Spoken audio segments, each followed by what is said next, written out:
Welcome to kannansamayal. இன்றைக்கி நம்ம சேனலில் பீட்ரூட் சட்னி ரொம்ப டேஸ்ட்டாக எப்படி செய்யலாம் வாங்க பார்க்கலாம்.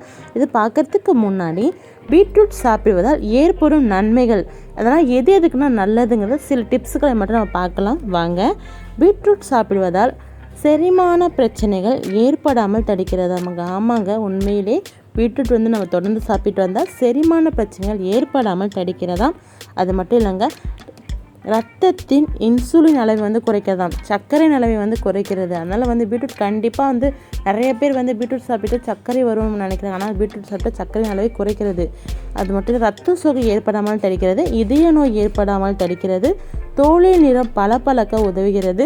பீட்ரூட் சாற்றில் கால்சியம் இருப்பதால் பற்களை வலிமைப்படுத்த உதவுகிறது. ஆகவே பீட்ரூட் நம்ம நிறையா இருக்குது, சொல்லிக்கிட்டே போகலாம், அந்த அளவுக்கு நல்ல பெனிஃபிட் இருக்குது. ஸோ ஆகவே பீட்ரூட் வாரத்துக்கு 2 முறையாவது நீங்கள் பீட்ரூட் உணவு எடுத்துக்கொண்டு வாங்க. இப்போ நம்ம ஒரு பேன் வச்சாச்சு. அதில் 4 காஞ்ச மிளகா காரத்துக்கு ஏற்ப ஆட் பண்ணியாச்சு. ஒரு பெரிய பீட்ரூட் அரிஞ்சு வச்சுக்கேன், வெங்காயம் தக்காளி அரிஞ்சு வச்சுக்கேன், உளுத்தம்பருப்பையும் எடுத்து வச்சுருக்கேங்க. இப்போ பேனில் மிளகா ஆட் பண்ணியாச்சு. இப்போ உளுத்தம்பருப்பையும் ஆட் பண்ணியாச்சு. ஆட் பண்ணிவிட்டு இது நல்லா வதக்கி, அதாவது வறுத்து எடுத்துக்கலாம். உளுத்தம்பருப்போட நிறம் மாறணும், அந்த அளவுக்கு நம்ம வறுத்து எடுத்துக்கலாம். பார்த்திங்கன்னா உளுத்தம்பருப்போட நிறம் மாறிடுச்சு. இப்போ நம்ம எடுத்து வச்சுருக்க வெங்காயம் ஆட் பண்ணிக்கலாம். இது சட்னிங்கிறதுனால 1 by 1ஆகவே போட்டு நம்ம வதக்கி எடுத்துக்கலாங்க. வெங்காயம் ஆட் பண்ணியாச்சு. இப்போ நம்ம தக்காளியும் ஆட் பண்ணிக்கலாம். தக்காளி ஆட் பண்ணதுக்கப்புறமா இது 2 பரட்டிட்டு நம்ம எடுத்து வச்சுருக்க பீட்ரூட்டையும் ஆட் பண்ணிக்கலாங்க. ஏன்னா நம்ம சட்னி செய்கிறதுனால எல்லாமே ஒன்றா போட்டு வதக்கினாலும் தப்பில்லை. ஆனால் மெயினாக முதல்ல மிளகாய் வறுத்து எடுத்துக்கணும், உளுத்தம்பருப்பையும் வறுத்து எடுக்கணும். அதுக்கப்புறம் 1 by 1ஆக போட்டு நம்ம வறுத்து எடுத்துக்கலாங்க. இப்போ எல்லாமே வதக்கணும். அதாவது பீட்ரூட்டோட வர பச்சை வாசனை போகிற அளவுக்கு நம்ம வதக்கிக்கணும். அப்போ தான் நம்ம சட்னி சாப்பிடும்போது அந்த பச்சை வாசனை எதுவுமே இல்லாமல் ரொம்ப சூப்பராக நம்ம யம்மியாக இருக்கும்.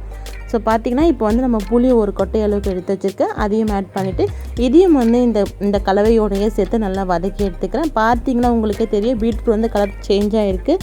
இப்போ ஒரு மிக்ஸி ஜாரில் ஆட் பண்ணிக்கலாம். பார்த்திங்கன்னா இது நல்லா கலரும் சேஞ்ச் ஆகி வந்திருக்கு, பீட்ரூட்டோட கலர் சேஞ்ச் ஆகியிருக்கு. இப்போ தேவையான உப்பு ஆட் பண்ணிவிட்டு மிக்ஸி ஜாரில் கிரைண்ட் பண்ணி எடுத்துக்க போகிறேன். பாருங்கள், நல்லா கிரைண்ட் ஆகிடுச்சு. இப்போ ஒரு கிண்ணத்தில் ட்ரான்ஸ்ஃபர் பண்ணிவிட்டு நம்ம தாளித்து எடுத்தாச்சு. பாருங்கள், ரொம்ப சூப்பராக ரொம்ப கலர்ஃபுல்லாக இருக்குது. பார்த்திங்களா சட்னி, இது டேஸ்ட்டும் ரொம்ப சூப்பராக இருக்கும். கண்டிப்பாக ட்ரை பண்ணி பாருங்கள். பார்க்கவே சூப்பராக இருக்குது. கண்டிப்பாக உங்கள் குழந்தைங்களுக்கும் செஞ்சு கொடுங்க. கலரான சட்னினா பிள்ளைங்க ரொம்ப சாப்பிடுவாங்க.